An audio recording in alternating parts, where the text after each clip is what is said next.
네, 오늘 여러분들 2번을 먼저 하도록 하겠습니다.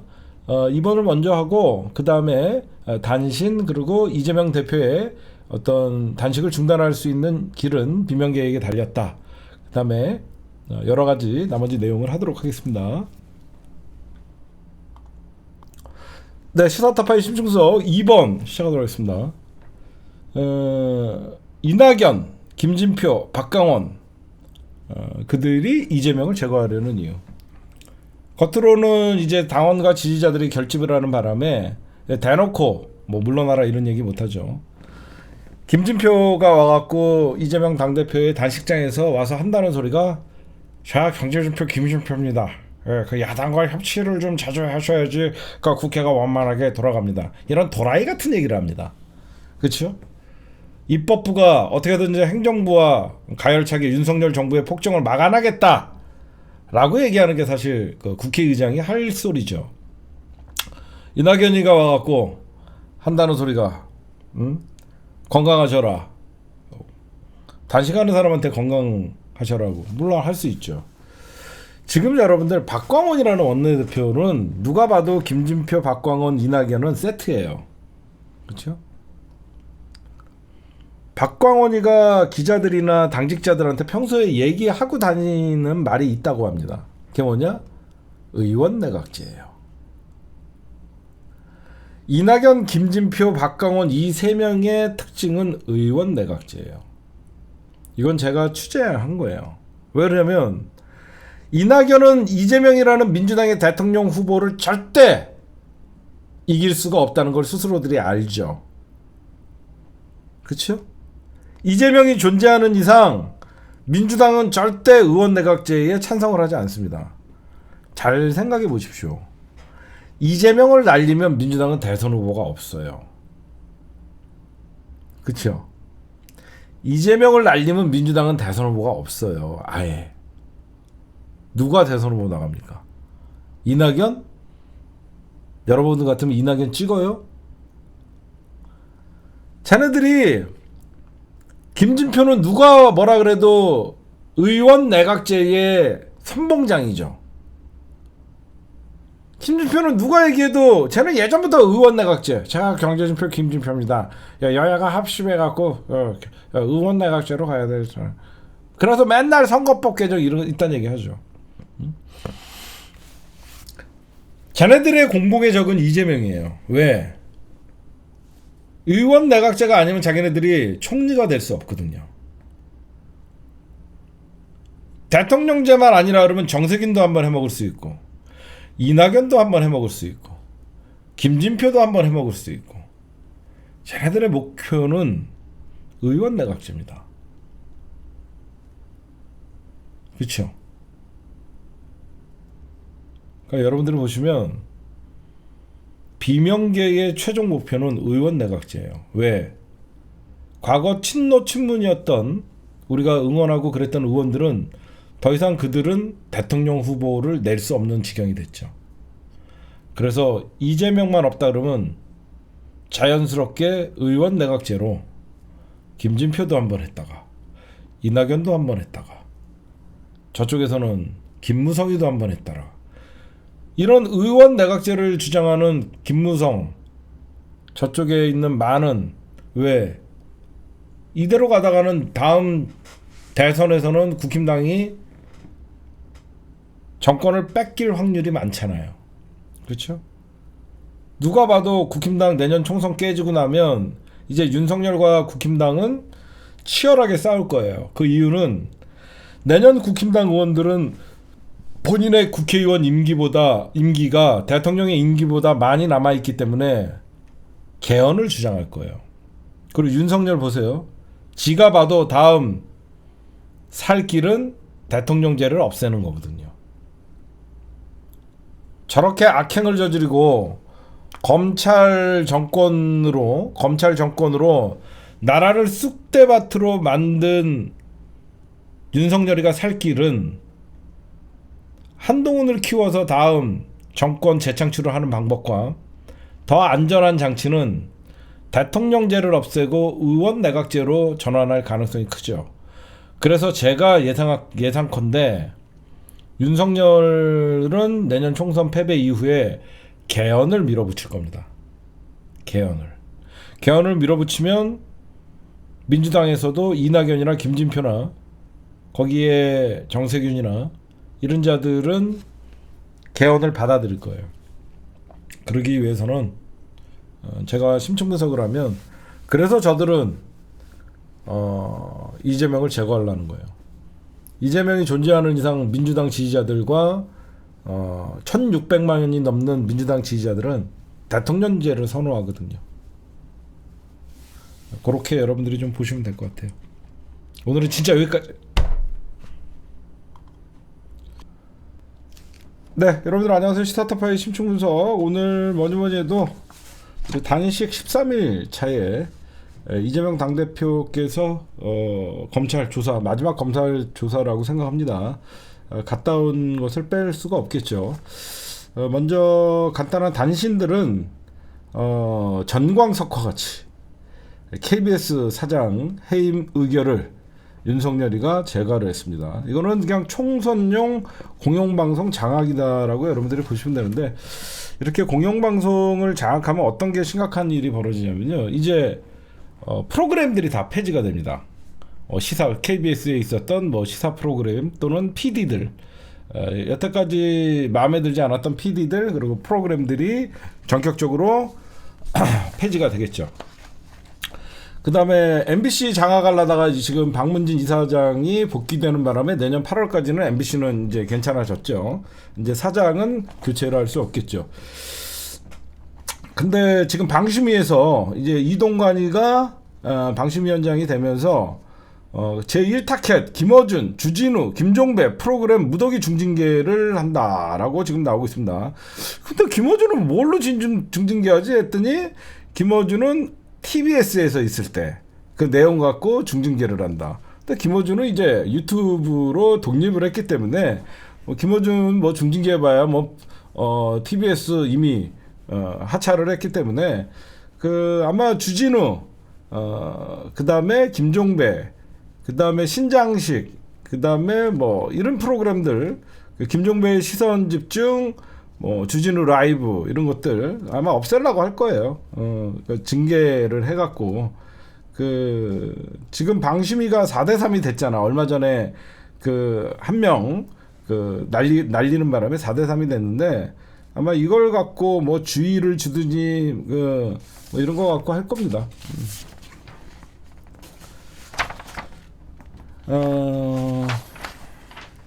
그 다음에 여러분들, 우리가 자꾸 이게 늘 이 정치권 싸움을 볼 때는 프레임 싸움이라고 제가 말씀을 드리잖아요. 지금 검찰과 국민의힘은 김만배 씨와 신학님 전 언론노조위원장의 대화를 대선 개입 여론 조작이라고 떠들죠. 그렇죠? 대선 개입 여론 조작이라고 떠듭니다. 이거는 문제의 본질을, 지금 민주당이 이게 너무 국민의힘이나 검찰이 세게 나오니까 민주당이 자꾸 뉴스타파의 보도, 김만배 씨의 녹취, 그거에 대해서 민주당이 대응을 제대로 못하는데, 이거는 본질을 봐야 돼요. 본질.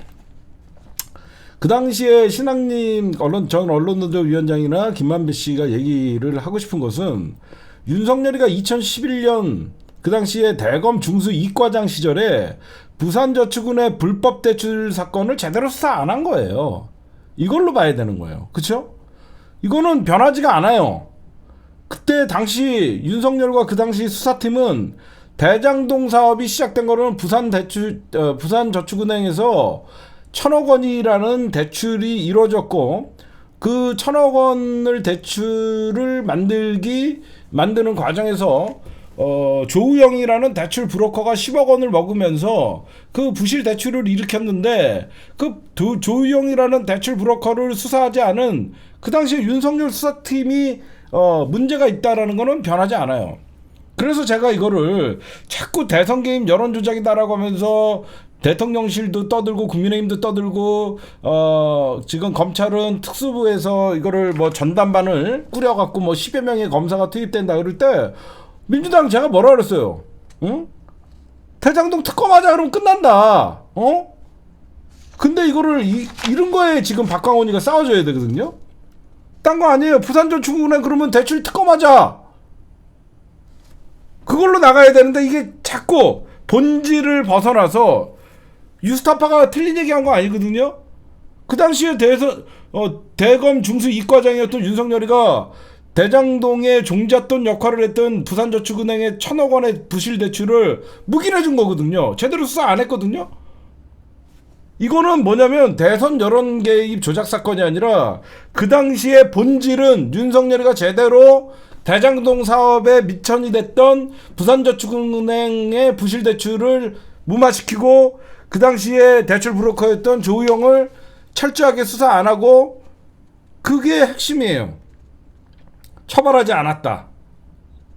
이걸로 싸워줘야 되는데 계속 지금 민주당 당하고 있잖아요.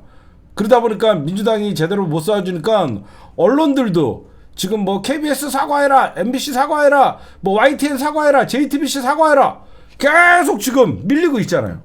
응? 바보들이에요, 바보들. 뉴스타파가 잘못한 것은 윤석열의 영린, 윤석열을 건드린 게 뉴스타파의 죄라면 죄죠. 그쵸? 윤석열이가 그동안 수사했던 게 얼마나 부실했던가, 그게 뉴스타파의 죄라면 죄죠. 그 다음 네, 이재명 당대표님이 오늘 4시간 40분 만에 귀가를 했습니다. 저는 이 말이 와닿아요. 왜 불렀는지 모르겠다. 그쵸? 왜 불렀는지 모르겠다. 그냥 형식적으로 그냥 망신주기. 응? 지금 검찰은 국가가 주어진 권력을 쓰는 게 아니라 폭력을 쓰는 거예요. 응? 제가 여러분들에게 말씀드리고 싶은 것은, 검찰이 지금 권력이에요? 아니에요. 검찰은 국가가 주어진 권력을 정의를 위해서 쓰라고 줬는데, 이거는 국가가 준 게 아니라 국민이 준 거죠. 국민이 주어진 권력을 폭력으로 바꿔서 정적 제거에 쓰고 있어요. 응? 정말 오늘 같은 경우는 오후 6시 13분 정도에 조사가 시작되었고 4시간 40분 만에 수원 지금 지청에서 나오셨는데, 검찰은 정말 제가 하나 묻겠습니다. 증거도 없고 오로지 쌍방울 전 회장 김성태에게 증언 갖고, 그냥 검찰이 제가 보면요 이미 짜맞춰주기, 그 기획수사라고 하죠. 이재명은 대북 특검, 쌍방울 대북 송금 사건으로 엮어야 함. 그러면 누군가가 기획을 하죠. 그 기획을 잘하는 게 한동훈이었어요, 과거에. 근데 이재명은 대북 송금 사건과 쌍방울 대북 송금 사건으로 엮고, 거기에 그 백현동 그 사건으로 엮어야 함. 누군가 기획을 했죠. 그럼 거기에다가 짜맞춰줘서 수사를 하는 거죠. 그게 특수부예요. 그러다 보니까 제가 보면 검사들이 가스라이팅 돼 있었어요. 자기네들이 생각하는 거 이외에 벗어나면 인정을 안 하는 거예요. 그러다 보니까 어떻게든 거기 억지로 짜맞추다 보니까 증거는 없어. 아니, 우리나라 법정은요 증거제일주의잖아요. 그냥 증언제일주의인가요? 증거제일주의인데, 지금 압수수색만 376번을 했는데 나오는 증거가 없어요. 오로지 그렇다더라, 카더라. 응? 나 우리나라 이 검세 새끼들아, 니들 좀 들어봐. 지금 이재명 증거도 없이 이재명 증언 갖고 소환할 게 아니라 주가 조작 증거가 차고 넘치는 김건희를 좀 소환해라. 응? 미친 거 아니면 증거도 없는 이재명 당대표 그만 좀 소환하고 압수수색 그만하고, 주가 조작에 증거가 넘치고 사방에 증언이 깔려있는 김건희 주가 조작은 왜 수사를 안 하냐고. 인간들도 아니에요. 검찰이요 조작은 할 수 있겠지만 상대를 잘못 걸렀어요. 어느 정도 조작해갖고 죽이려고 했겠지만, 검찰도 안에서 아닌 건 아니고, 검찰의 조작이 그럴싸하더라도 정말 법원도 우리가 믿진 못하지만 어디에선가 브레이크가 걸립니다. 응? 그럼 왜 검찰은 증거가 없냐? 사실이 아니니까. 그렇죠? 검찰이 주장하는 대북 송금 의혹 사건이나 백현동 뭐 비리 사건이나 사실이 아니니까 증거가 없는 거예요. 조금이라도 이재명 당대표가 개입이 됐다 그러면 증거가 있겠죠. 그리고 더욱더 검찰의 증거를 찾기가 힘든 게 뭐냐? 박근혜 정부였어요. 박근혜 정부 때 이재명 당대표 그 당시에 지자체장이 할 수 있는 게 뭐가 있었어요? 결국은 박영수, 곽상도, 최재경 니들이 헤쳐먹고 떠넘기는 거 아니야? 응?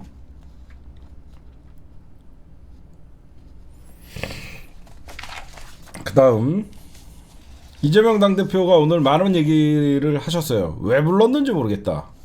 응?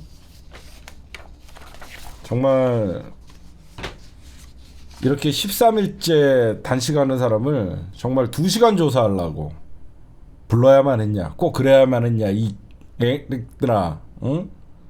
이거는 수사를 목적으로 이재명 당대표를 부른 게 아니라 검찰이 영장을 치기 위해서 괴롭히는 거예요. 응?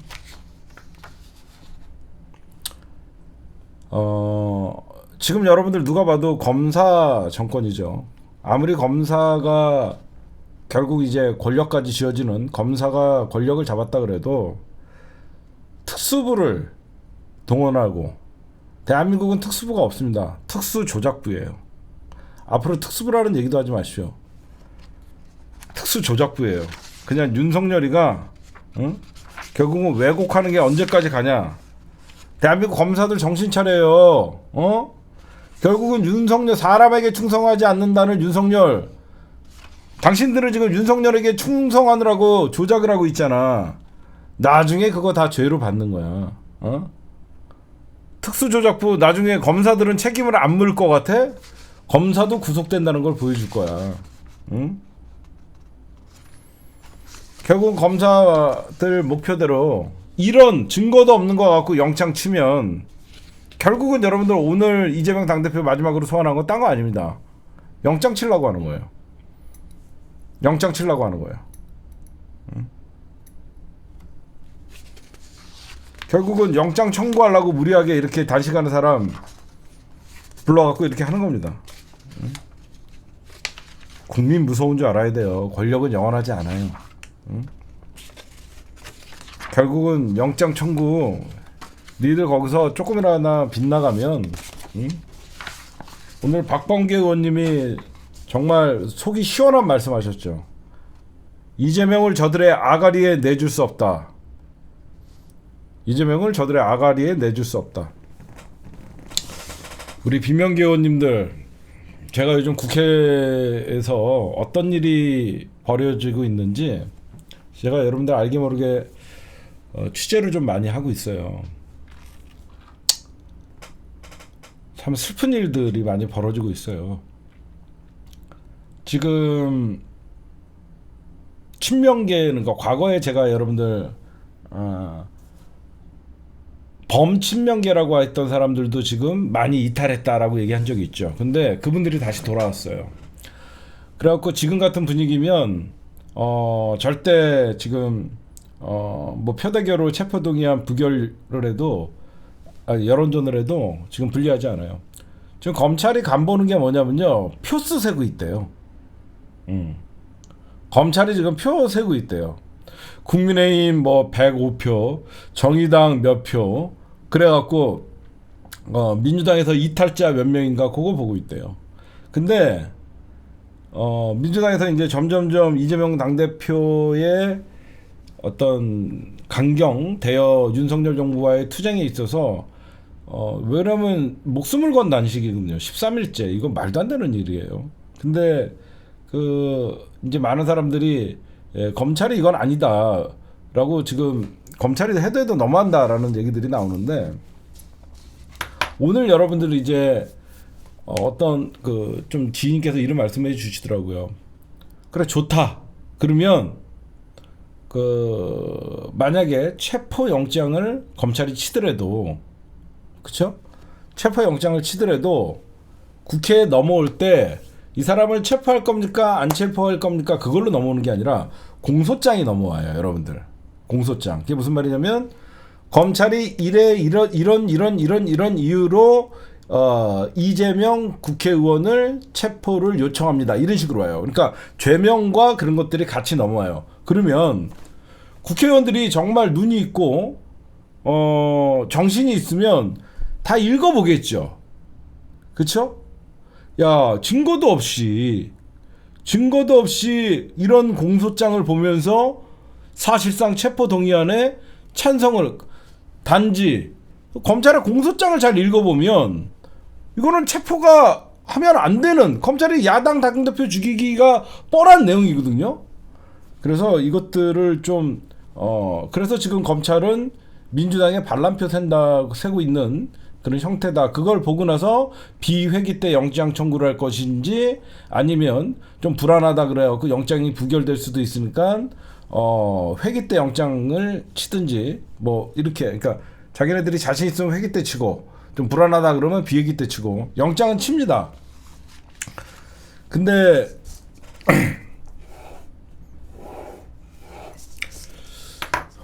지금 민주당의 상황이 여러분들 가만 보면 언제랑 비슷하냐면요. 2004년. 제가 보면 2004년의 상황과 너무 비슷해요. 2004년. 왜 제가 지금 민주당의 상황이 2004년과 비슷하다고 얘기하냐면 그 당시에 노무현 대통령 열린 우리 당이 잘 될 수만 있다 그러면 뭐든지 돕고 싶다. 이 발언 하나 갖고 그 당시에 그 신한국당, 그 당시 신한국당이었나요? 신한국당과 민주당이 손잡고 노무현 대통령을 탄핵했거든요.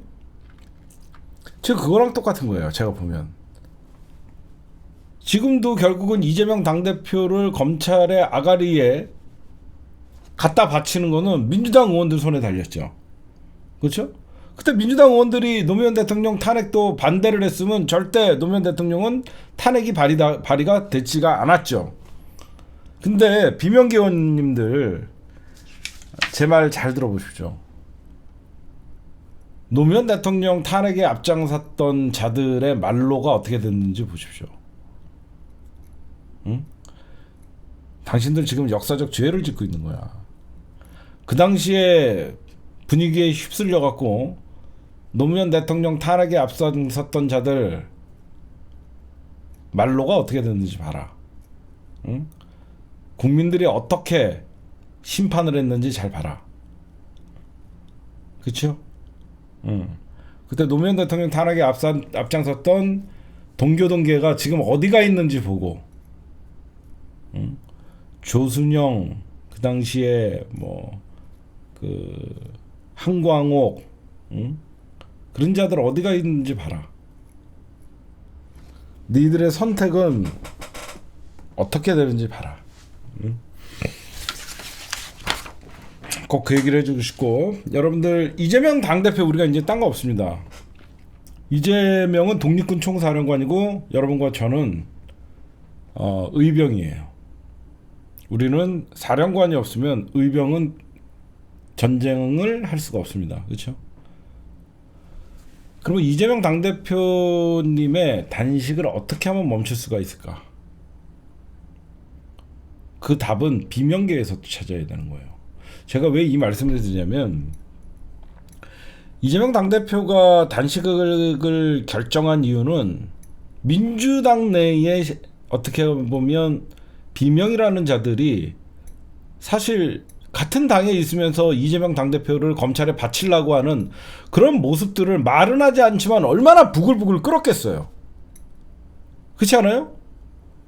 두 번째 검찰이 체포영장 쳤을 때 부결됐을 때도 아슬아슬하게 부결됐거든요. 저는 그런 생각을 해요. 이재명 당대표가 지금 윤석열 정부의 폭정에 맞서서 싸우자라고 하는데 얼마나 지금 민주당 비명계는 이재명 네가 나가, 너만 나가면 비대위 설치해갖고 어떻게 되든지 우리가 내년 총선 이끌게, 이거거든요. 그럼 이재명 당대표가 말을 안 하지만 왜 당대표로서 어떻게든지 통합해서 끌고 가려고 하는 거죠. 말은 안 하지만 이재명 당대표를 단식장으로 밀어넣은 건 비명계예요.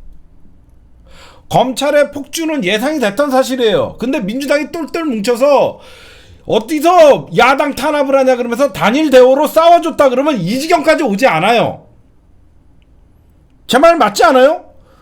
어디서 야당 대표를 잡아가냐고 하면서 민주당이 단일 대오로 180명의 힘으로 국회의 힘 갖고 검찰과 싸우고 윤석열 정부와 강하게 싸웠다 그러면 이재명 당대표가 여기까지 몰리지가 않아요. 결국 이재명 당대표가 단식을 선택할 수밖에 없었던 것은 친명, 비명 이대로 가면 안 된다. 지금은 나를 미워하지 말고 윤석열 정부와 싸워야 된다는 결집을 시키기 위해서 저는 단식을 선택했다고 생각해요. 나 하나 희생하더라도 지금 친명 비명이 싸울 때가 아니다. 윤석열 정부의 폭정에 맞서서 민주당이 하나가 돼야 된다라는 마음으로 저는 단식을 선택했다고 생각해요. 진짜로 제가 보면 그래요. 그렇기 때문에 지금 이재명 당대표의 단식을 중단할 수 있는 것은 비명계가 바뀌어야 돼요.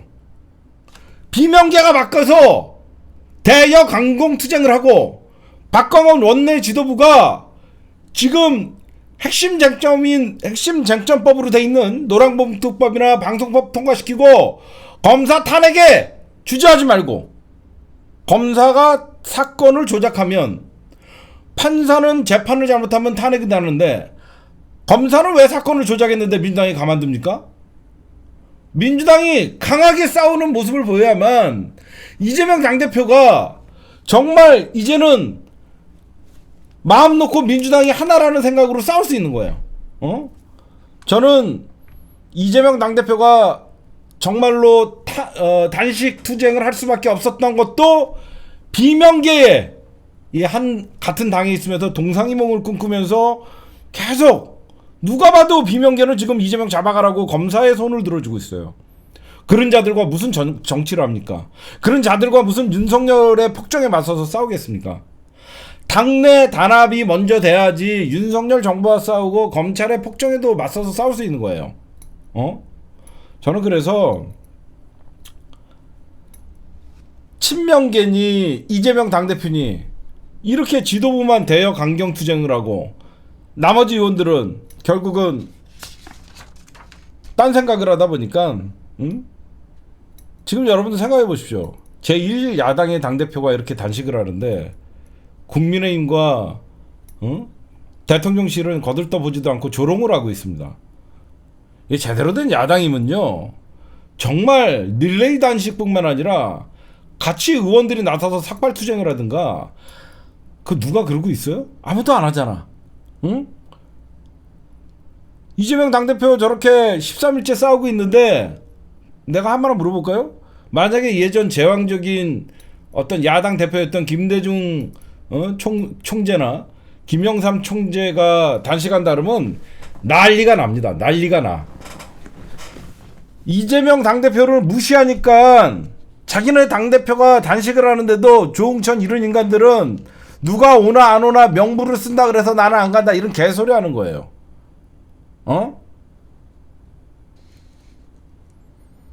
민주화 이후에는 야당의 당대표가 단식을 하는데 여당의 관계자가 단 한 명도 안 찾아오는 거는 본 적이 없어요. 그러면 왜 국민의힘은 단 한 명도 찾아오지 않고 왜 대통령실에서는 정무수석이나 총리를 왜 보내지 않을까요? 민주당이 우스워서 그런 거예요.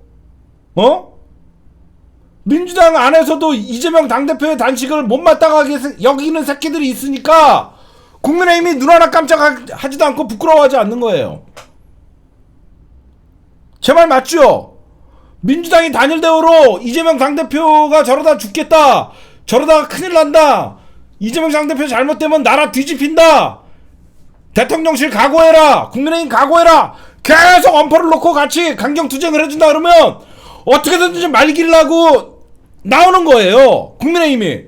민주당 안에서도 단식을 조롱하고 이상민이나 이런 새끼들이 존재하니까 국민의힘이 누가 와갖고 말릴 생각을 합니까? 정말 나쁜 놈들이에요. 내가 보면.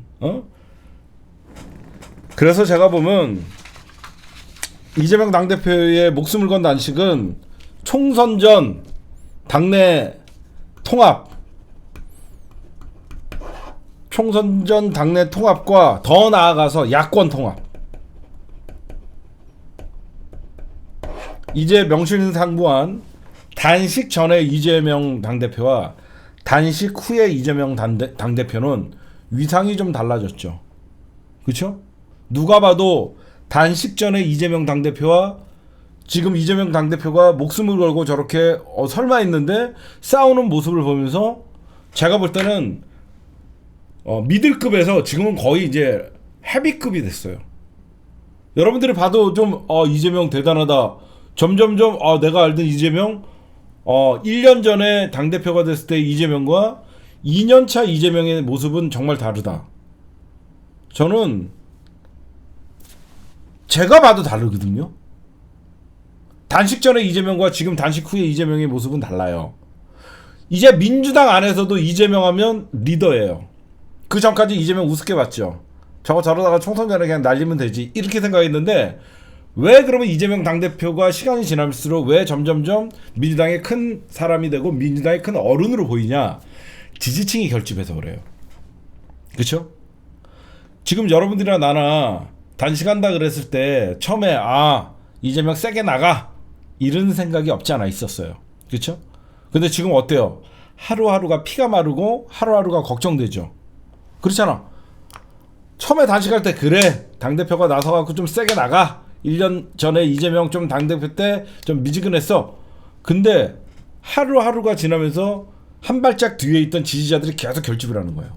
그래서 민주당 지지 여론조사를 하면 민주당 지지율이 올라가는 거예요. 그럼 어떻게 되냐? 이 밖으로 이재명을 비판하고 싶어도 민주당의 이 비명계가 입을 발설을 하지 못해요. 말을 하지 못하죠. 왜? 지지자들은 점점 집결하고 있고 그러면 어떻게 돼요? 결국은 걔네들이 강성 지지층이다라고 하면서 표현을 하지만 결국 민주당 지지층이거든요. 민주당 지지율은 올라가죠. 여태까지 수도권 선거 걱정한다 그러면서 이재명 사법 리스크 얘기를 하던 인간들이 오히려 이재명 당대표에 의해서 의원들의 마음도 요동치고 있고 과거 비명계라고 얘기했던 사람들도 점점 이건 아니다. 체포동의안은 아니다라는 분위기가 바뀌고 있고 일부 또 다른 꿈을 꾸고 있는 자들 외에는 정상적인 의원들은 지금 다들 이재명 당대표에게 힘을 실어주기 위해서 지금 검찰의 야당 탄압이다라고 규정을 하고 지금 결사항전을 하고 있고요. 이게 뭐냐면요. 이재명에 대해서 안 좋은 시각을 갖고 대선 패배 이후에 뒤에 있던 사람들도 윤석열의 모습을 보면서 이건 좀 아닌 것 같은데 하면서 점점 민주당에 관심을 갖고 점점 정치 참여가 늘어나다 보니까 민주당의 지지율이 올라가는 것이고 민주당의 어떤 이재명의 새로운 전투적인 모습을 보면서 지지층이 결집하는 거예요. 지지층이 결집하면 가장 무서워하는 게 누구죠? 비명계예요. 그렇죠? 지지층이 결집하면 비명계가 가장 무서워합니다. 지금 문통이 나서야 저건 뭐하는 새끼들이야 저거. 그렇죠 여러분들. 지지층이 결집하면 제일 무서워하는 거는 비명계예요. 처음에 그 강성 지지자들 몇 명 이렇게 얘기했는데 지금 강성 지지자들 몇 명이 지금 난리치는 게 아니거든요. 점점점 지지자들은 강력하게 민주당이 단일 대우로 싸워야 된다라는 얘기를 하는 것이고, 하여튼 제가 오늘 결론은 민주당 대표 이재명 대표님의 단식을 중단하게 할 수 있는 것은 이제 비명계니 친명계니 이런 말 쓰지 말고 민주당이 의총에서 결의를 해야 돼요. 검찰의 야당 대표 탄압은 절대 용납하지 않겠다는 민주당 의총에서 결의문이 나와야 돼요. 그러면 이재명 당대표는 얼마든지 이제는 단식을 중단할 수 있는 명분이 되죠. 그러면 어떻게 되냐면 이재명 단식으로 분열될 수 있었던 민주당을 통합시켰다. 이게 되는 겁니다. 알겠죠? 되게 명분 좋잖아요. 이재명의 단식으로 비명, 친명, 단일 대오. 요걸 만들고 싶은 게 이재명 당대표예요. 그래서 의총에서 그 어떤 검찰의 야당 탄압에 굴하지 않고 끝까지 싸우겠다라고 해야 되는 거예요. 그러면 누가 봐도 지금 이재명 당대표의 출구 전략이 되죠. 여태까지 뭐 체포동의안 찬성을 한다 그러니 반대를 한다 그러니 이런 사람들의 목소리는 싹 가고 내년 총선 이재명 체제로, 그러니까 그 의미는 내년 총선은 이재명 당대표 체제로 총선을 치러야 된다. 이게 민주당이 이제 의총에서나 결의문으로 나온다 그러면 이재명 당대표가 이제 중단할 수 있는 길이 터지는 거죠. 왜 그러면 절대 국민의힘이나 여러분들, 제가 왜 이게 출구 전략으로 써야 된다라고 얘기하냐면, 국민의힘이나 윤석열은 이재명 죽기를 바라는 새끼들이에요. 그쵸? 걔네들은 인간이 아니에요. 믿으면 안 돼요. 사람 설마 하면 안 돼요. 국민의힘은 이나 윤석열 이 검사 새끼들은요, 사람 죽기를 기다리고 있는 새끼들이에요. 절대 국민의힘이나 대통령실에게 뭘 기대하면 안 돼요. 오히려 민주당 비명계와 친명계가 나서서 결의문을 선택을 해갖고 이재명 당대표에게 단식, 민주당은 야당 탄압에 대해서 검찰과 끝까지 싸울 것이고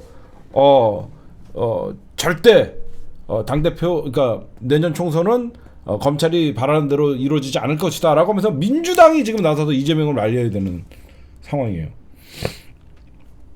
검사들이 가장 바라는 거는 공소권 없음이거든요. 그래서 여러분들, 우리가 지금 내일부터는 비명계를 압박해야 돼요. 비명계를 압박해서 이재명 단식을 멈출 수 있는 것은 민주당이 하나 되는 길이고,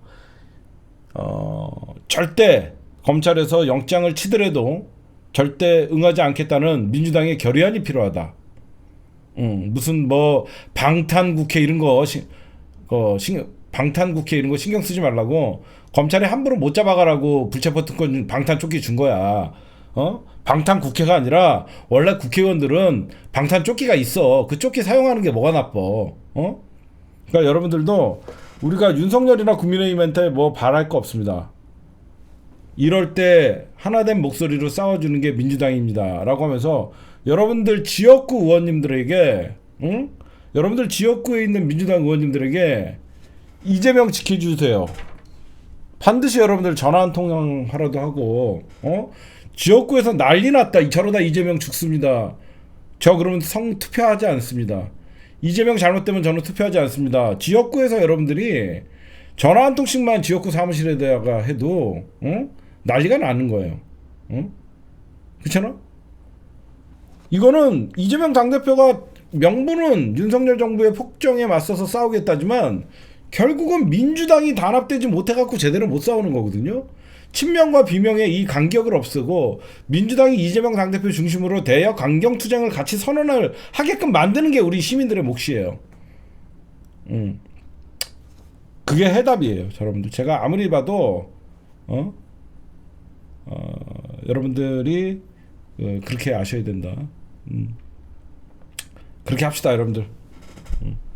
여러분들 지역구에 있는 의원들한테 저러다가 이재명 당대표 잘못되면 절대 우리는 가만히 있지 않겠다, 투표하지 않는다, 친명 비명 할 것 없이 검찰의 무자비한 지금 폭력에 같이 맞서 싸워주세요. 같이 맞서 싸워주세요 라고 말씀하셔야 돼요. 결국 이재명 당대표의 출구 전략은 친명 비명이 직결하는 것밖에 없다. 제가 오늘 그렇게 좀 말씀을 드리고, 오늘 개기현이가 죄송합니다. 김기현이가 한마디 했어요. 개념 없는 개념 연예인이 너무 많다. 자우림과 김윤아를 저격한 건데 개념 없는 국회의원이 많죠. 그렇죠? 이건 오히려 개념 없는 국회의원이 개념 없는 연예인이라고 개념 없는 연예인이 너무 많다라고 했는데 딴 거 아닙니다. 문학의 블랙리스트 경고하는 거예요. 더 나아가서 문학의 블랙리스트, 이제 유인촌이 들어오고 이동관이 돌아왔으니까 니들 알아서 기어 하는 겁니다.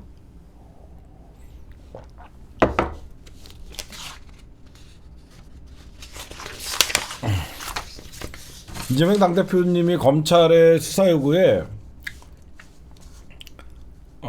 굉장히 잘 응했다고 생각해요. 왜 그러냐면 결국은 누가 봐도 여러분들 이제 주위에서 여러분들 제가 말씀드리면요, 주위에서 이런 말이 나와요. 제가 아는 사람이 진짜 정치에 관심 없고 어떤 사람이냐면 박근혜를 되게 좋아하는 사람이에요. 박근혜를 되게 좋아해. 근데 희한하게 박근혜를 좋아하는데 윤석열을 싫어해요. 그 사람한테 물어봤더니 허건날 윤석열 저거는 아직도 검사인 줄 알고 이재명만 잡으러 다닌대. 진짜 그러더라니까. 근데 이재명을 왜 저렇게 잡으러 다닐까? 이재명이 죄가 많으니까 잡으러 다니지. 그렇게는 얘기해. 이재명이 죄가 많으니까 잡으러 다니는데 저거는 대통령이 돼갖고도 허건날 저거 이재명만 잡으러 다니고 먹고 살기 힘들어 죽겠는데, 이 얘기가 되게 큰 거야. 이게 진짜 이 사람은 박근혜 빠거든요.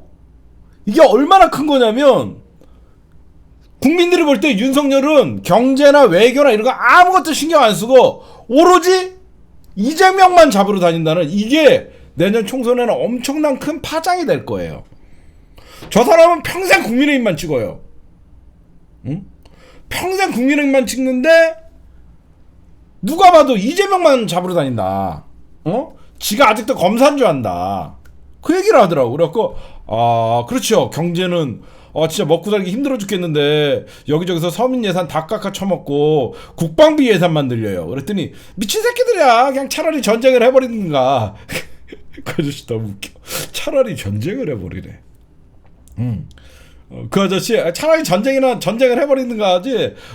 그 맨날 그 국방비에다가 돈만 쓰고 앉아있고 서민들 먹고 살기 힘들어 죽겠는데 돈이나 나눠주지. 뭐 이런 얘기를 하시더라고요.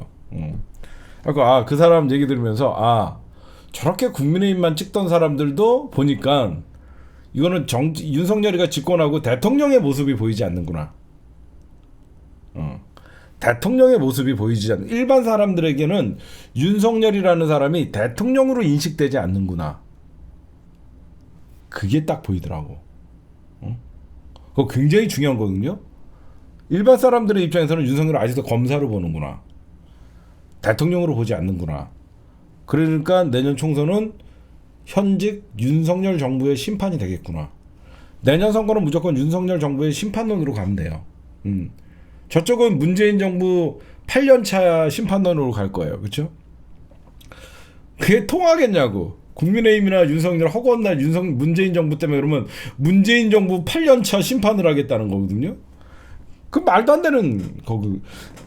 그래서 하여튼 내년 총선은 무조건 경제 이슈라고 제가 말씀을 드렸죠. 네. 오늘 이재명 당대표의 단식을 멈추게 할 수 있는 방법은 비명계를 압박하는 것이다. 제가 말씀을 드렸습니다. 그게 저희가 볼 때는 가장 큰 좋은 해법이에요. 네, 여러분들 국민의힘 조지고 갑시다. 민주당도 이제 조졌으니까. 국민의힘에 지금 좀 있으면 제가 뭘 예의주시하고 있냐면 강서구청장 선거 있죠. 그렇죠? 강서구청장 선거가 왜 중요할까요? 민주당이 강서구청장 선거에서 만약에 대승을 하면 어떤 변화가 있을지 생각해 봤어요?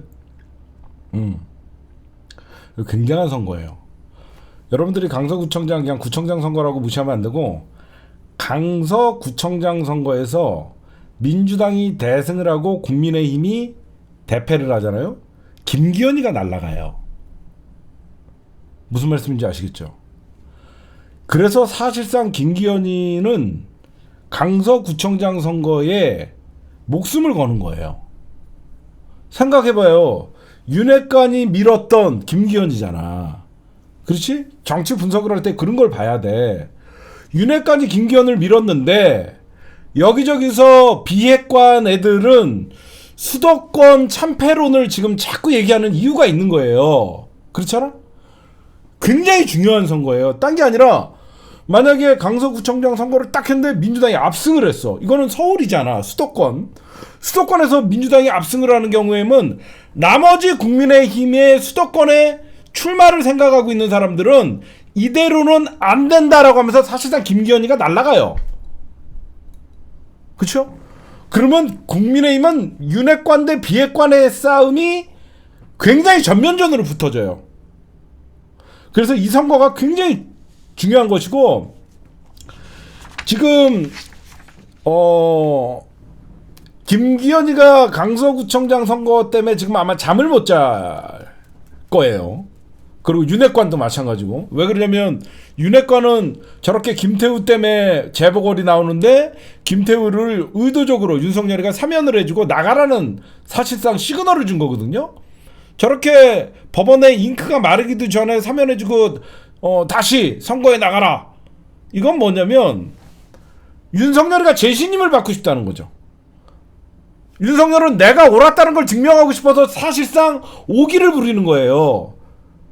그렇죠. 누가 봐도 강서구 주민들이 볼 때는 야, 이 선거 하는데 40억 든데 왜 이 선거 때문에 우리가 40억을 써야 돼? 주민들한테 써야 될 돈을.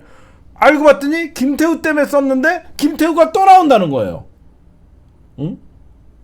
그럼 이게 왜 어떻게 되냐? 결국은 강서구청장 선거에 우리가 집중을 해야 돼. 강서구청장 선거에서 만약에 민주당이 대승을 하고 10% 이상으로 김태우가 날아가는 일이 벌어지면 윤핵관은 한 방에 무너져요.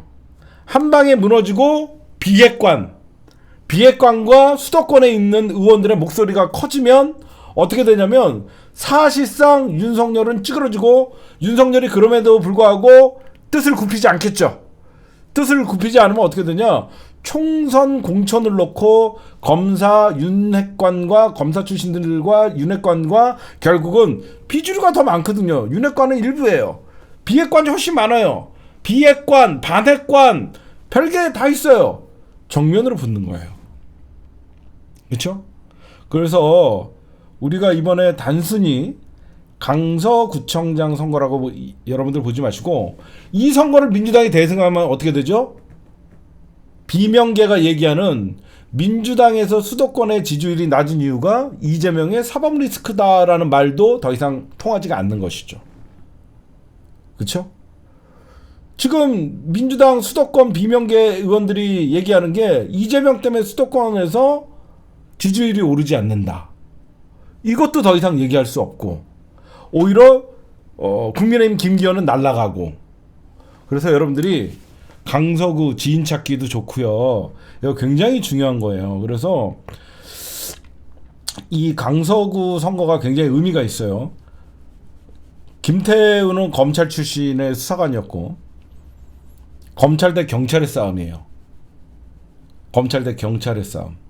그러니까 여러 가지 의미가 있어요. 그러니까 단순히 여러분들이 강서구의 선거다라고 생각하지 마시고, 내 지인 중에 강서구 사는다라고 했으면 진짜 우리 이거는 이재명 그리고 윤석열 정부를 국민들이 중간 평가하는 의미가 더 있다. 그래서 총력전을 하자. 저도 발벗고 나설게요. 이 강서구 선거가 굉장히 중요한 거예요. 김기현을 날릴 수 있고 윤핵관들을 날리면서 윤석열의 폭정을 저지시킬 수가 있어요. 그러니까 이거 굉장히 중요한 것입니다. 그래서 끊임없이 국민의힘에서 수도권 위기론이 나오는데 윤핵관이 걱정 없다.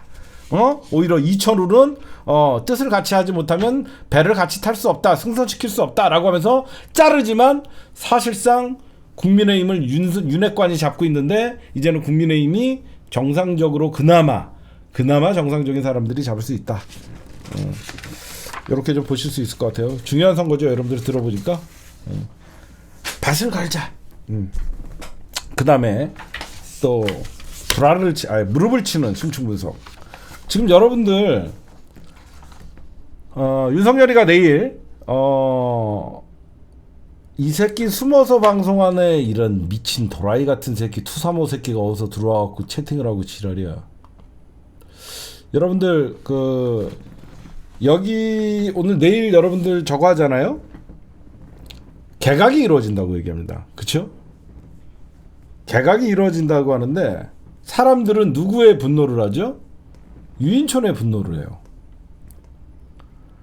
국민의힘 안에서도 이건 아닌데 소리가 엄청나게 나온대요. 내가 아까 국민의힘 반응을 좀 봤더니 갑자기 유인촌이가 51년생이에요. 유인촌이도 나이 많아요. 유인촌이가 지금 다시 문화체육관광부 장관으로 온다니까 이건 아닌데 라고 하면서 어떻게 보면 문학의 블랙리스트를 만들고 거의 이제 이명박 시즌2예요 지금. 이명박이 대통령이고 윤석열이 검찰총장 같죠. 그런 생각 안 들어요? 방통위원장 복귀하죠. 근데 사람들은 지금 유인촌 거기에 그 신원식 국방부 장관 그 다음에 김행 여성가족부 장관이 나오는데 사람들은 유인촌에 많이 신경 씁니다. 그렇죠? 유인촌은 밑밥이에요. 진짜는 김행입니다. 김행을 주목해야 돼요. 왜 그러냐? 김행은 김건희와 20년 친분이 있는 사람이에요. 김행은 과거 박근혜 정부가 이명박 정부 때 대변인까지 했던 애인데 김행을 왜 이번 개강의 핵심은 김행입니다. 김건희랑 20년이 된 애예요. 과거에는 김행이 오히려 잘 나가고 김건희는 아무것도 아니었죠. 윤석열 검사들을 만나기 전에. 결국은 김행을 여가부 장관 시킨다는 것은 김건희가 여가부 장관을 지명했다라고 저는 생각해요. 그렇죠? 응? 저희가 김행과 김건희의 사이를 파고 있어요. 이상한 것들이 좀 나오고 있어요. 그러면 어떤 게 되냐? 김행은 여가부 장관밖에 안 되지만 국무회의라는 걸 할 거 아닙니까? 그렇죠? 국무회의의 장관들이 뭐예요? 김행의 발언권이 세집니다. 그렇죠? 김행의 발언권이 세지겠죠. 김건희의 말이 바로바로 전달되니까. 사실상 말은 여가부 장관이지만 김행은 여가부 장관을 넘어서 실질적으로 굉장히 역할이 커질 거예요. 김건희와 20년 상당한 친분 관계가 있어요. 그거는 저희가 취재 중이고 김건희와 김행에 대해서는 저희가 취재 중이고 여러분들은 유인촌만 욕하지 말고 김행과 김건희는 무슨 사이냐 이걸 물어요. 누가 김행을 추천했냐 이걸 알아야 됩니다. 그렇죠? 그리고 더욱더 웃긴 것은 이제 국방부 장관 신원식은 여기저기서 중대장 시절에 사건을 들먹이는데 신원식은 제가 작년 느느 얘기하죠. 얘는 주가 조작으로 파야 돼요. 의혹 헬릭 스미스라고 검색을 해보십시오. 신원식은 헬릭 스미스의 대표와 상당한 친분을 갖고 있었고 제가 취재를 하다가 말은 거였어요. 신원식이라는 국회의원은 헬릭 스미스의 대표와 상당한 친분을 갖고 있었고 그 헬릭 스미스의 주식을 상당히 많이 보유하고 있었어요. 상당히 주식을 많이 보유하고 있었어요. 지금 자꾸 제가 여기저기서 그래서 좀 연대를 해서 공조를 해서 신원식 이제 인사청문회 해야 될 거 아닙니까? 그렇죠? 인사청문회 할 때 딴 거 없어요. 신원식은 왜 헬릭 스미스의 주식을 그렇게 다 대량으로 보유했을까? 제가 알기로는 굉장히 큰 금액 수억 원의 주식을 보유하고 있었어요. 헬릭 스미스. 응? 그거를 파야 됩니다, 지금. 신원식은 중대장 시절에 그런 사고가 아니라 헬릭 스미스 주식회사와 신원식과의 관계, 주가 조작이 일어났었냐, 아니면 대표와 어떤 사이냐, 내부 정보를 이용해서 어떤 짓을 했냐, 그거를 밝혀야 되고, 그 다음에 김행은 김건희와 20년 지기로 알고 있는데 김건희와 어떤 거는 그걸 파야 돼요. 지금 제 방송을 보는 기자 여러분들은 그걸 파야 돼요. 유인촌은 그냥 제가 보면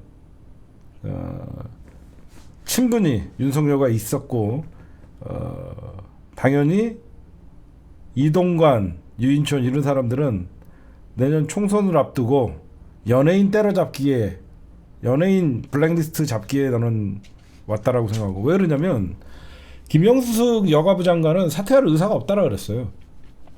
그렇죠? 만약에 김행이 아니었다라 그러면 윤석열 정부는 여가부 폐지를 아마 얘기했을 겁니다. 근데 뜬금없이 김행이 들어와요. 폐지될 여가부인데 더 센 사람이 들어오는 게 이상하지 않아요? 그렇죠? 잘 생각해봐요. 김현숙 여가부 장관 인사청문회 때도 여가부가 폐지된다는데 왜 이 자리에 나오셨냐라고 했더니 점차적으로 여가부는 폐지한다 그랬거든. 여가부를 폐지한다 그랬는데 굉장히 김건희와 막역한 사이에 김행이 왔다라는 건 이상하잖아요. 그렇죠? 거기에 신원식은 헬릭 스미스와의 주가를 조지면 되고 그거에 저희는 취재를 하고 있고 그 다음에 뭐가 있냐 요거까지만 얘기할게요. 저희가 취재한 것은 이미 취재는 끝났어요. 10월 초 보고 있어요. 추석 전에 저희가 좀 터뜨리려고 했는데 추석 지나고 터뜨리기 예정이에요. 추석 지나고.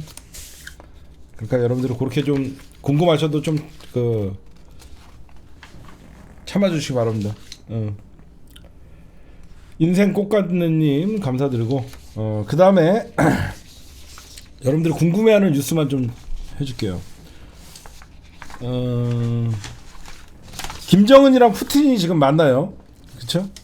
막 열차 타고 가고 지금 제가 이거는 계속 얘기를 했습니다. 딴 거 안다. 무기 거래하러 가는 거다. 그쵸? 어제 방송이나 그저께 방송에서 무기 거래하는 거다. 무기 거래하는 거다. 라고 말씀을 드렸습니다. 근데 만나는 장소가 보스토니치 우주기지. 왜 여기서 만나나를 봐야 돼요. 무기거래 어제 방송 못 들으셨구나. 무슨 무기거래냐? 어제 방송 못 들으신 분들을 위해서 제가 다시 한 번만 간단하게 정리해 드릴게요. 북한에는 어마어마한 재래식 무기가 있어요.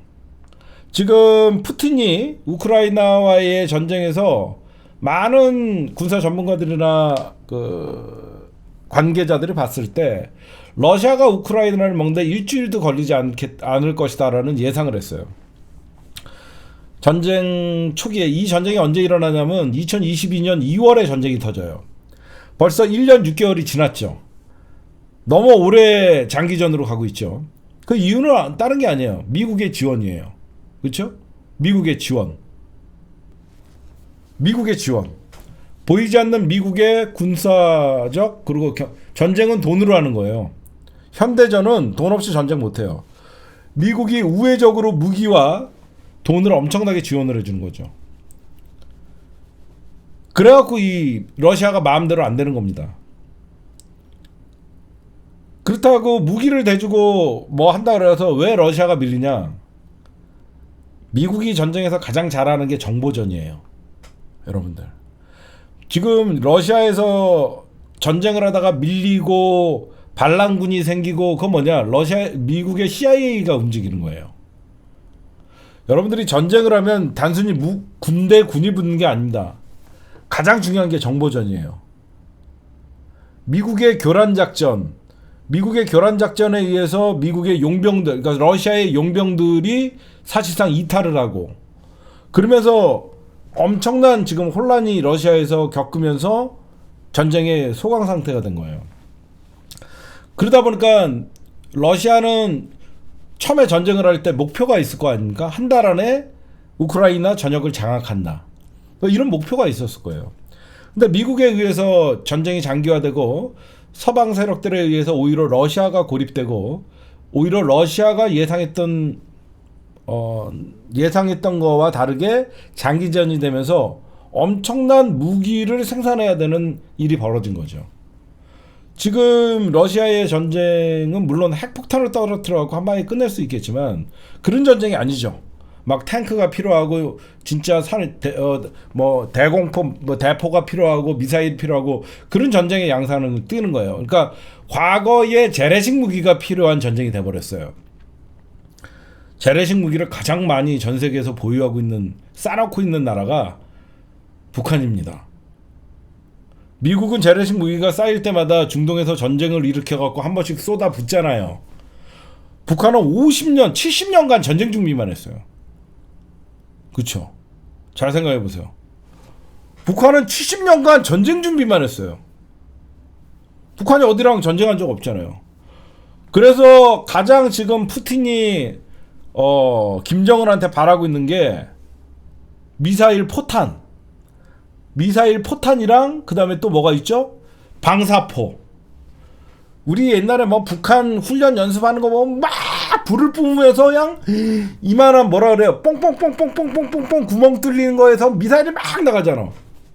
방사포가 제일 필요한 거야. 근접한 거리에서 싸울 수 있는 무기들. 그래서 푸틴이 어떻게 보면 김정일 사망 이후에 김정은 정권을 인정을 하지 않았거든요. 푸틴이 그래서 이런 와중에 급하니까 김정은을 만나면서 인정을 해준 거예요. 응? 지금. 응? 그러면 당연히 김정은 입장에서는 이제 올 것이 왔구만. 나 가면서 푸틴 동지 뭐가 필요하오? 그러면 미사일도 좀 필요하고 막 할 거 아니야. 그러면 줄 수 있어. 그럼 푸틴도 뭔가를 줘야 되잖아. 응? 내가 너 뭐 좀 준다 그랬으니까 푸틴도 뭐 줘야 되잖아.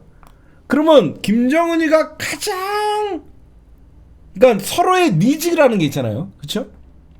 니즈. 그러면 김정은의 니즈는 뭘까?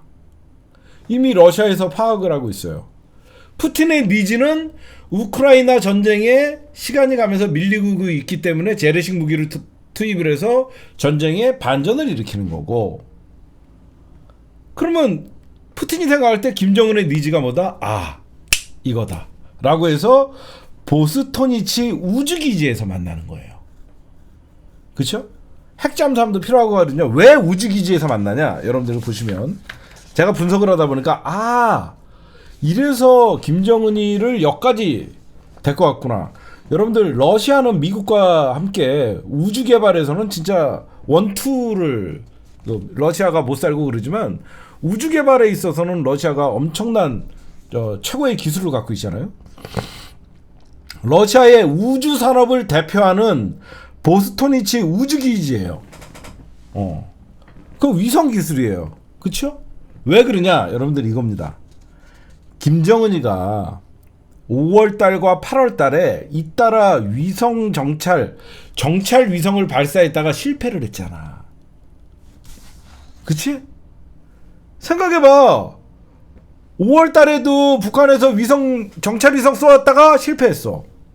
최근에 8월달에도 북한에서 정찰 위성 쏘았다가 실패했어. 이거는 김정은 입장에서는 개망신이거든. 응? 그러면 김정은이가 가장 지금 필요로 하는 건 뭐야? 정찰 위성, 그러니까 위성 기술을 우리가 왜 이게 자꾸 실패하는지 그 기술력이거든. 그쵸? 기술력이거든. 지금은 정찰 위성이라고 지금 북한이 쏘아 올리지만 결국은 이 위성 발사 실험에서 성공을 하면 어떻게 되냐? ICBM이라는 대륙간 탄도미사일이 가능한 거예요. 그러니까 우리가 여러분들 만약에 북한에서 미국과 전면전이 붙어갖고 서로 핵을 쏘면 단순히 핵을 45도로 쏘아갖고 우리는 하늘을 날아가갖고 가는 게 아니에요. ICBM이라는 건 대기권 밖을 나갔다가 위에서 다시 떨어지는 기술이거든요. 응? 그러면 김정은 입장에서는 김정은 체제의 어떻게 보면 개망신이거든요. 여태까지 국방력 강화에 모든 걸 올인했는데 위성 하나 쏠 수 없는 나라가 지금 1000명이 된 거야. 5월 달에도 위성 쏜다 그러면서 여기저기서 크게 얘기했고 8월 달에도 위성 쏜다 그랬는데 실패를 했어. 그러면 푸틴이 봤을 때 저 동무 새끼 저 새끼래 내가 볼 때는 위성이 가장 시급해 보여 이거잖아. 그렇잖아? 푸틴이 볼 때는 이미 푸틴의 카드는 깠어. 그러면 저 새끼가 가장 김정은이가 가장 필요로 하는 건 뭐야? 위성 기술이야. 그래서 가장 부러워하는 보스토니치 우주기지에서 만나자. 우주기지에서 만나자 그러면 김정은이가 13시간을 걸리든 14시간이가 걸리든 달려가는 거지. 진짜 필요하니까. 푸틴이 한경도 푸시예요. 푸틴이 한경도 푸시예요. 이름은 틴이고요. 한경도 푸시예요. 그래서 누가 봐도 김정은이가 가장 원하는 것은 정찰 위성의 발사였거든. 그래서 푸틴과 김정은이가 보스턴이 우주기지에서 왜 하필 우주기지에서 만났을까 하면 김정은이 그러니까 이렇게 어떻게 보면 김정은이가 가장 원하는 곳에서 만나게 해준다는 것은 그만큼 푸틴이 굉장히 지금 긴박하다라고 볼 수 있겠죠. 그렇죠? 푸틴이 굉장히 긴박한 상황이기 때문에 만날 수밖에 없다.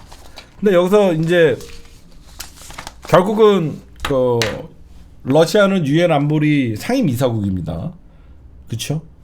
미국, 중국, 러시아, 그 다음에 프랑스, 영국 이렇게 5개국이죠. 상임이사국이. 결국은 러시아가 한 번에 주지는 않을 거예요. 간을 볼 겁니다. 어떤 무기를 주냐에 따라서 얼마큼 러시아 푸틴에게 제공하냐에 따라서 뭐 몰래 주든지 하겠죠. 이게 왜 우리 한반도 즉 대한민국에 위협적이냐면요. 뭐 지네끼리 뭐 무기 거래를 하고 그런 거는 상관없어요. 이 도라이 윤, 그렇죠? 이 도라이 도쿄 도시예요. 이 도라이 윤은 도쿄 도시예요. 성이 도시고 이름이 라이예요. 도쿄 태생은 도쿄 그 신사 옆에서 도라이 도시인데 여러분들 이게 농담같이 얘기하지만 만약에 러시아와 북한이 이런 무기 거래 그 다음에 기술적 거래를 이루면 당연히 어제도 잠깐 말씀드렸지만 가장 당황하는 것은 부시가 아니라 바이든이고 거기에 이제 윤석열이 돌발 행동이 가장 위험해요. 왜 그러냐면 만약에 대외적으로 북한이 러시아에 재래식 무기를 공급하기로 했다라고 이게 만약에 기사가 나온다는 거예요. 그러면 러시아는 북한에게 위성 기술을 전수하기로 했다. 만약 이게 사실상 첫 버전에서 나오면 윤석열이가 갑자기 우크라이나에다가 우리 미사일을 보내버리면 얼마 전에 미사일 보낸다라고 얘기 나왔었죠. MBC 단독 기사로. 무슨 말인지 아시겠죠? 얼마 전에도 윤석열이가 우회적으로 우크라이나에다가 미사일을 보낸다고 해갖고 걸렸었잖아요. 만약에 러시아가 지금 경고를 했어요. 우리나라한테 무슨 경고를 했냐면 러시아와 북한이 지금 만나니까 미국은 압박을 할 거라고요. 미국은 뒤에서 야 대한민국 야 도라이 윤 너 뭐해? 북한이랑 지금 러시아랑 무기 거래를 하는데 너 어차피 한미일 삼각동맹에 목숨 걸었잖아. 빨리 무기 보내 이 새끼야. 그러면 지금 보내면 됩니까? 얼마나 보냅니까? 야 이 새끼야 많이 보내. 그러면 제가 국방비를 그래갖고 뭐 5조 8천억이나 늘렸습니다. 이지랄 떨면 큰일 나는 거예요. 응? 진짜로. 본격적으로 저쪽은 암암리에 북한과 러시아가 연대를 했는데 만약에 대한민국의 도라이 윤이 우크라이나에게 보란듯이 니들이 그렇게 군사협력을 하면 내가 우크라이나에 무기를 보낸다는 순간 진짜 우리의 안보는 어떻게 되는지 모르는 거야. 내가 볼 때는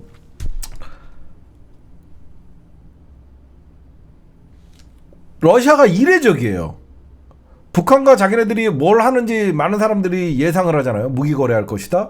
근데 우리나라를 꼭 집어서 한국 우크라이나에게 무기 보내면 양국 관계 무너진다라는 경고를 날려요. 한마디로 적을 만들겠다는 거죠. 이거 굉장히 위험한 겁니다. 러시아 애들은요. 그리고 여러분들 러시아 얘기 잠깐 할게요. 러시아가 여러분들 왜 가난한 줄 아세요? 러시아가 왜 가난할까요? 사람들이 볼 때는 석유도 전 세계 매장량의 5위 안에 들어가고 가스는 전 세계에서 2위를 달리고 왜 여러분들 전 세계에서 왜 러시아가 가난할까요? 이유는 땅이 너무 넓어서 그래요. 러시아가 가난한 이유는요. 땅이 너무 넓어서 그래요. 왜 그러냐면 러시아가 어마어마한 땅을 갖고 있잖아요.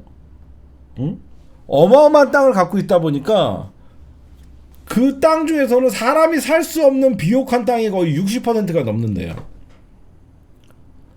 아예 막 겨울에 영하 70도 막 시베리아 그러니까 사람이 살 수 없는 땅이 너무 많다는 거예요. 그래갖고 모스크바를 중심으로 해갖고 그쪽의 인구 밀도가 이쪽으로 쏠려 있다는 거죠. 근데 자기네 땅이다 보니까 그렇다 그래갖고 뭐 저쪽에 사람이 안 산다 그래갖고 저쪽에 철도를 안 놓을 수는 없잖아요. 그쪽에도 사람이 사니까. 그래갖고 SOC 사업에 기간 산업에 돈이 엄청나게 들어간대요. 엄청나게 국가의 어떤 인프라를 구축하는데 우리야 서울에서 부산 경부고속도로 놨다 그러면 뭐 이제는 뭐 대한민국의 일일 생활권이다 하지만 그래봐야 500km 정도거든요. 저쪽은 땅을 놓으려면 5,000km 5만 km를 깔아야 돼요. 그러니까 어마어마한 돈이 들어가요. 그 돈으로 그리고 매년 관리비가 어마어마하게 들어가고 그렇죠? 그리고 그 경제 제재의 탓도 있겠지만 이 러시아 같은 경우에는 관리가 안 되는 거예요. 관리가. 미국은 넓은데 전 세계에서 가장 땅덩어리가 넓은 게 러시아, 캐나다, 그다음에 뭐 미국인가요? 미국은요 진짜 땅이 좋잖아. 비옥한 땅이잖아. 서쪽에는 태평양, 동쪽에는 대서양. 미국은 쓸모없는 땅이 그렇게 많지가 않아요. 물론 저쪽에도 있겠지만 미국은 곡창지대가 너무너무 많고 그리고 여러분들 그렇게 추운 나라 북쪽에 있잖아요. 러시아가. 그럼 러시아가 여러분들 가장 필요로 하는 게 뭐예요? 왜 모스크바를 중심으로 러시아가 발달했냐? 너무 북쪽 지방이 춥다 보니까 경제 개발을 하거나 그럴 때 가장 필요한 거는 부동항이에요. 얼지 않는 항구. 그렇죠? 러시아가 여태까지 가장 중요시하는 게 얼지 않는 항구. 그래서 모스크바를 중심으로 인구가 집중되어 있는 거예요. 왜 그러면 저쪽에는 아무리 뭐 개발을 해봐야 항구가 얼어버리면 아무것도 못 하잖아요. 그래서 뭐 자원도 많고 여러 가지 많은 것도 있지만 러시아가 저렇게 그 어떤 땅도 넓고 자원도 많고 막 그러지만 저렇게 그 힘들게 사는 이유는 그런 게 있더라고. 그 다음에 이제 이종섭 얘기 좀 할게요. 이종섭이가 이제 약삭 빠르게 근데 이게 저는 이종섭이는 좀 여러분들도 여기저기서 보셨는지 모르겠지만 사임할 마음이 없었대요. 사임할 마음이 없었대요. 이건 뭐냐면 점점 불만이 쌓이고 있는 거거든요. 이종섭이는 사임할 마음이 없었는데 청와대에서 알아서 압박으로 윤핵관의 압박으로 국방부 장관 사임을 먼저 발표하고 윤석열이가 수리한다. 뭐 이런 얘기가 나오죠. 근데 여러분들이 보시면 이제 오늘 아침에 여러분들 그 겸손은 힘들다 해서 보셨겠지만 결국은 청문회를 앞두고 그러니까 10월 국정조사, 그 다음에 특검 이런 것들 앞두고 꼬리 자르기다. 국방부 장관이 날아가면 국방부 비서관이 날아가고, 그러니까 사실상 연결돼 있는 사람들은 다 날아가는 거죠. 저는 이거 누가 한다? 김태효다. 이건 김태효가 하는 거야. 김태효라는 뉴라이트의 핵심, 이명박 정부부터 핵심이었던 김태효를 보호하기 위해서 이종섭을 희생양을 시켰다라고 하는데, 그 민주당은 그러니까 이것도 타이밍이에요. 고 최상병 사건 벌어졌을 때 민주당이 탄핵안을 발의했으면, 그러니까 느려. 그러니까 미리 노렸는데 이거는 윤석열이가 헛발질한 거예요. 왜 그러냐? 이거 저는 증거인멸을 하려고 사실상 국방부 장관을 날린 거라고 생각하는데, 이게 왜 그러냐면, 그러니까 내일부터 여러분들 윤석열이가 뭐 새로운 장관 임명하고 그러면요, 도주개각이라고 하세요. 도주개각. 도망정권, 도주개각. 그냥 개각이라고 하지 말고 도주개각. 김현숙이는 잼버리 사고 치고 도망갔고, 신원식이는 누가 봐도 신원식이는 국방부의 고 최상병 사건 그 숨기려다가 도망갔고, 문체부도 지금 여러 가지 사건 터져갖고 도망갔고. 문체부는 무슨 사건이죠? 도주개각. 그쵸? 증거인멸, 도주개각. 이거는 누가 봐도, 응? 그 국방부 장관은 이거 국정조사 특검 피하려고 도망갔고, 응? 그 다음에 이건 잼버리, 김현숙이는 그걸로 도망갔고, 응? 하여튼 이거 도주개각이다. 근데 이거는 윤석열이 위법이에요. 위법. 이게 왜 그러냐면요, 지금 보니까 아무리 여러분들 지금 이종섭이는 공수처에 고발돼 있어요.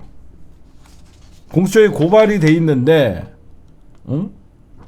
이거 보시면 제가 한번 읽어드릴게요. 국방부는 장관이 사의 표명을 한다는 것도 모르고 있던 상태로 반강제적으로 지금 사표를 받아낸 거라고 보여지고요.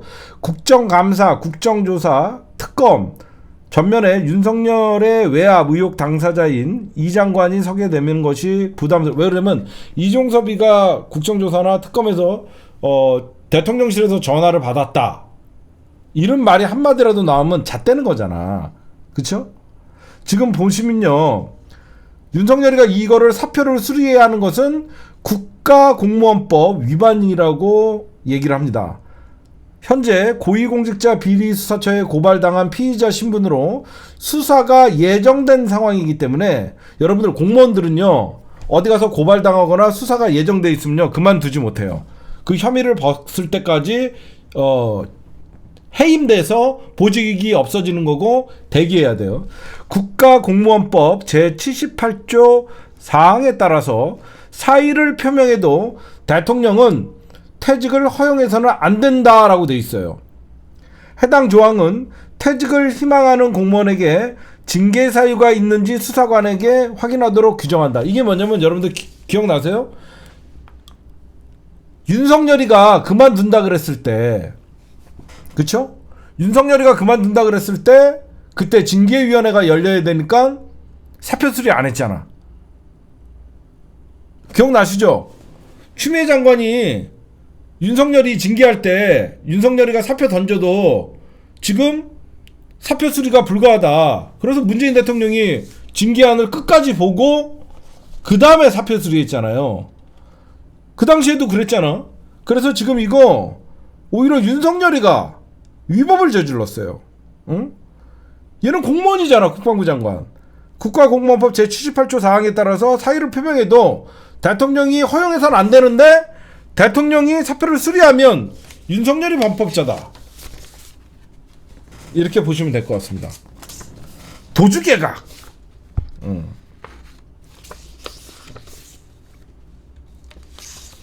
그러니까 내년 총선은 누가 봐도 취임해서 이재명만 잡으려고 검찰과 이재명 잡다가 민생경제 망쳤네. 이걸로 아마 국힘당에서도 지금 홍범도 장군 흉상 문제로 태극기 부대랑 합리적 보수들이랑 싸우고 앉아 있고. 여러분들 내년 총선 프레임으로 저것들이 자꾸 우리한테 개딸 그러잖아. 애국 진보로 바꿉시다. 이게 저것들이 자꾸 개딸 이재명 지지자들을 개딸 프레임을 씌우는데 애국 진보로 바꿉시다. 이게 굉장히 중요한 거예요. 여러분들 같이 나라를 사랑하고 그쵸? 민족주의자들 개딸 프레임에서 벗어나야 돼요. 그래야지 이재명 당대표를 지킬 수가 있어요. 응? 우리가 진짜 나라를 사랑하는 마음이고 진보가 결국은 나라를 사랑하는 마음이 있다. 저것들은 매국 보수, 애국 진보 대 매국 보수. 내년은 한일전 이거보다는 애국 진보 대 매국 보수의 싸움으로 만들자. 애국 진보 대 매국 보수. 애국 진보 매국 보수로 좀 많이 좀 퍼뜨려 주세요. 제가 저 혼자 될 일은 아니고 애국 진보 대 매국 보수의 싸움으로 가야지. 누가 봐도 애국하면 빨갱이 프레임을 못 붙이거든. 그쵸? 애국인데 무슨 빨갱이를 붙여. 옛날에 진보 빨갱이였잖아. 왜 애국 진보가 굉장히 중요하냐면 애국이라는 말을 붙이면 빨갱이를 못해. 맨날 진보 빨갱이였잖아. 애국 진보 빨갱이를 못하거든. 애국 진보 매국 보수. 응? 이러고 갑시다. 오늘 워딩 많이 했어요. 도주개각, 애국 진보. 또 뭐 있죠? 도주개각, 애국 진보. 그 다음에 내년 그러니까 올 다음 달에 있을 10월 보궐선거가 여러분들 되게 중요하죠. 10월 보궐선거가 너무너무 중요하다고 여러분들 이제 생각나죠. 그치? 그냥 강서구청장의 선거가 아니다. 김건희가 날아가고 비핵관 대 윤핵관의 전면전이 일어날 수 있는 강서구청장 선거다. 강서구청장 선거가 단순히 구청장 하나의 선거가 아니다. 민주당이 대승할 경우에는 이재명의 사법 리스크가 없다라는 게 판명이 되는 거고. 굉장히 중요한 오늘 얘기 몇 가지를 한 것 같네요. 그 다음에 마지막으로 제가 윤석열 정부가 들어서고 나서 여러 가지 사건 사고가 많이 터지죠. 그럴 때마다 처방전이라고 내놓는 것들을 보면서 뭐든지 사건이 터지면 근본적 원인이 있는 건데 원인조차 파악하지 않고 그냥 보이는, 그러니까 사람 여론용 무마시키려고 하는데 최근에 우리 교원들, 우리 선생님들이 자살을 하고 스스로 목숨을 끊고 여러 가지 문제가 발생했죠.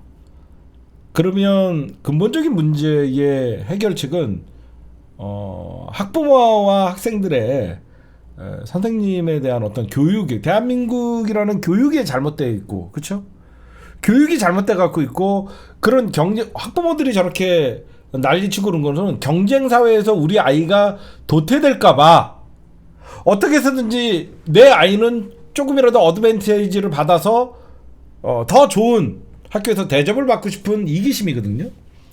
결국은 경쟁이 낳은 어떤 여러 가지 문제가 어떤 선생님에게 압박을 가하고 아이들의 인성이 망가지고 그런 거예요. 그러니까 원인을 잘못 파악하고 선생님들의 어떤 스스로 목숨을 끊는 이런 비극적인 일이 발생할 때 학생 인권을 들먹여요. 학생 인권이 성장해서 교권이 침해됐다는 말도 안 되는 개소리를 합니다. 그래서 학생 인권 조례안을 폐쇄를 하려고 그래요. 원인조차 얘기를 하지 못하죠. 그리고 요즘 묻지마 범죄 굉장히 사회적으로 치안이 불안하고 여기저기서 밤길 우리 여성분들 다니기 굉장히 불안하다는 말들이 나와요. 그랬더니 이 정부가 하는 짓이 뭐냐? 사형제를 부활을 시키겠다. 여기저기서 사형제 부활이라는 얘기들이 나와요. 근본적인 대책이 아니죠. 사형제가 부활하면 묻지마 범죄가 줄어들까요? 저는 이렇게 단순하게 사회적 현상을 오도하고 해결하려는 게 바로 윤석열의 저 도라이 정부예요.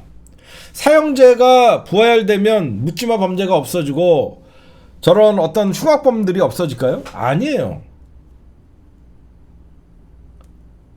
묻지마 범죄나 이런 굉장히 사람들이 분노 조절을 못하고 여기저기서 흉악범들이 늘어나는 것은 그만큼 소득의 양극화에 있어서 밀려났던 실패했던 사람들이 사회적 불만이에요. 그렇죠?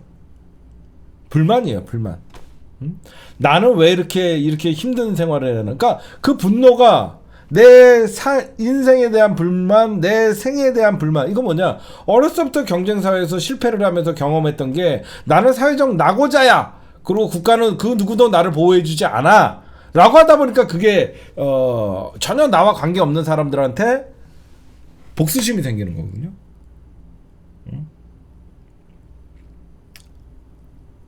저는 사형제를 부활하면 묻지마 범죄가 없어지는 것 같이 호도하고, 저는 근본적인 원인을, 그러니까 의사가, 대한민국 사회가 지금 병들어가고 있어요. 윤석열 정부가 들어와서.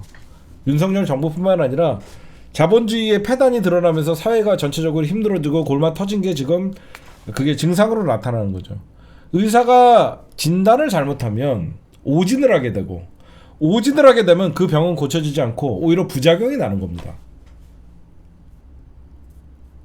저는 그래서 정말 이 정부는 진단조차 하지 못하는 오진의 연속이다. 그런 얘기를 좀 해드립니다. 오늘 방송은 여기까지.